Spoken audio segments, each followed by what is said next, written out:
Ce samedi 28 octobre, Coluche aurait célébré son 79e anniversaire.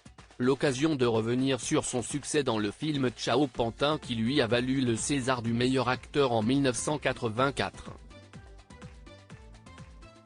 Une récompense dont il était loin d'être fier. Il y a 37 ans déjà, Coluche faisait ses adieux dans de tragiques circonstances. Le 19 juin 1986, l'humoriste perdait la vie après avoir été très violemment percuté à moto par un poids lourd sur une départementale. Un drame survenu alors qu'il n'avait que 41 ans. Ce samedi 28 octobre, CIST donc le cœur lourd que ses proches auront une pensée pour Michel Collauchy, de son vrai nom, qui aurait fêté son 79e anniversaire. Alors que son fils Romain Collauchy a désormais pris sa relève auprès de l'association Les Restos du Cœur qu'il avait lancée un an avant sa mort, retour sur le parcours très difficile de l'artiste, marqué par les addictions et la dépression. S'il a été révélé avec ses sketchs désormais cultes, Coluche a surtout connu la consécration avec le film Ciao Pantin de Claude Berry, sorti en 1983.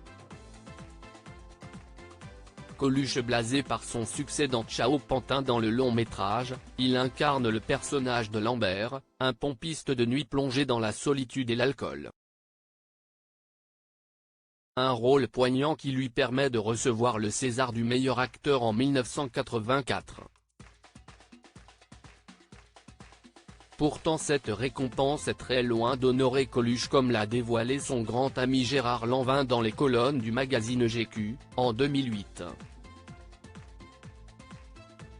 Je me souviens de Coluche m'expliquant, « Tu te rends compte, Gérard, ces cons-là m'ont filé un César pour mon interprétation dans ce film alors que je n'ai strictement rien fait.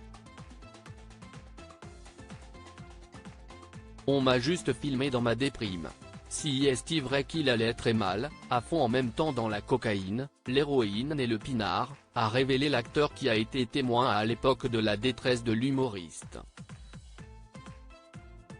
Ce dernier a notamment connu une descente aux enfers après sa séparation avec sa femme Véronique, en 1981. Un divorce qui a notamment causé sa chute.